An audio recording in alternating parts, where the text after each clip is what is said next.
35 ವರ್ಷ ಮೇಲ್ಪಟ್ಟವರು ಎಲ್ಲರೂ ದಯವಿಟ್ಟು ನಿಮ್ಮ ಒಂದು ಬ್ಲಡ್ ಟೆಸ್ಟ್ ಮಾಡಿಸ್ಕೊಂಡು ಅದರಲ್ಲಿ ಗೊತ್ತಾಗುತ್ತೆ ಸಕ್ಕರೆ ಕಾಯಿಲೆ ಇದೆನಾ ಇಲ್ಲ, ಅಥವಾ ಪ್ರೀ ಡಯಾಬಿಟೀಸ್ ಇದೆನಾ, ಅಥವಾ ಸಕ್ಕರೆ ಕಾಯಿಲೆ ಇದ್ದರೆ ಅದು ಕಂಟ್ರೋಲ್ನಲ್ಲಿ ಇದೆನಾ ಇಲ್ಲ ಅಂತ.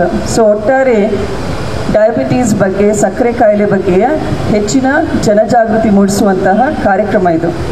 ಸೊ ಇಲ್ಲಿ ನಾವು ಮೊದಲನೇದಾಗಿ ನಿಮ್ಮ ಹೈಟ್ ವೇಟ್ ಚೆಕ್ ಮಾಡ್ತಾ ಇದ್ದೀವಿ, ಬಿ ಪಿನೂ ಚೆಕ್ ಮಾಡ್ತಾ ಇದ್ದೀವಿ. ಮತ್ತು ಬಿ ಪಿನಲ್ಲಿ ವ್ಯತ್ಯಾಸ ಕಂಡು ಬಂದರೆ ಅಲ್ಲಿ ನಮ್ಮ ಫಿಸಿಷಿಯನ್ಸ್ ಇದ್ದಾರೆ, ನರರೋಗ ತಜ್ಞರಿದ್ದಾರೆ, ಜೊತೆಗೆ ನೆಫ್ರಾಲಜಿಸ್ಟ್ ಇದ್ದಾರೆ.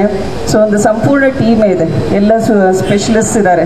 ಸೊ ಅದಾದಮೇಲೆ ಟೆಸ್ಟ್ ಆದಮೇಲೆ ನೆಕ್ಸ್ಟ್ ಹೋಗೋದು ನಿಮ್ಮ ಒಂದು ನರದ ತಪಾಸಣೆ ಆಗುತ್ತೆ, ಕಣ್ಣಿನ ತಪಾಸಣೆ ಆಗುತ್ತೆ.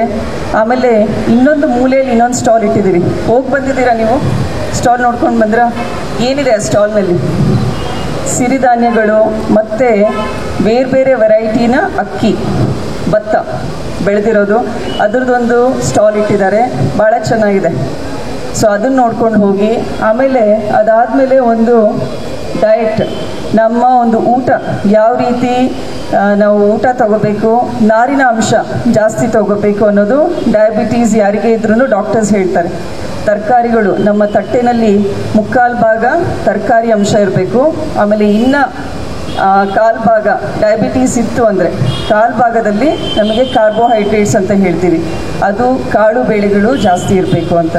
ಸೊ ಇದ್ರ ಬಗ್ಗೆ ಕೂಡ ನೀವು ಡೀಟೇಲಾಗಿ ಎಲ್ಲ ಹೇಳ್ತಾರೆ, ದಯವಿಟ್ಟು ಅದನ್ನು ತಿಳ್ಕೊಳ್ರಿ ಅಂತ ಹೇಳ್ತೀನಿ.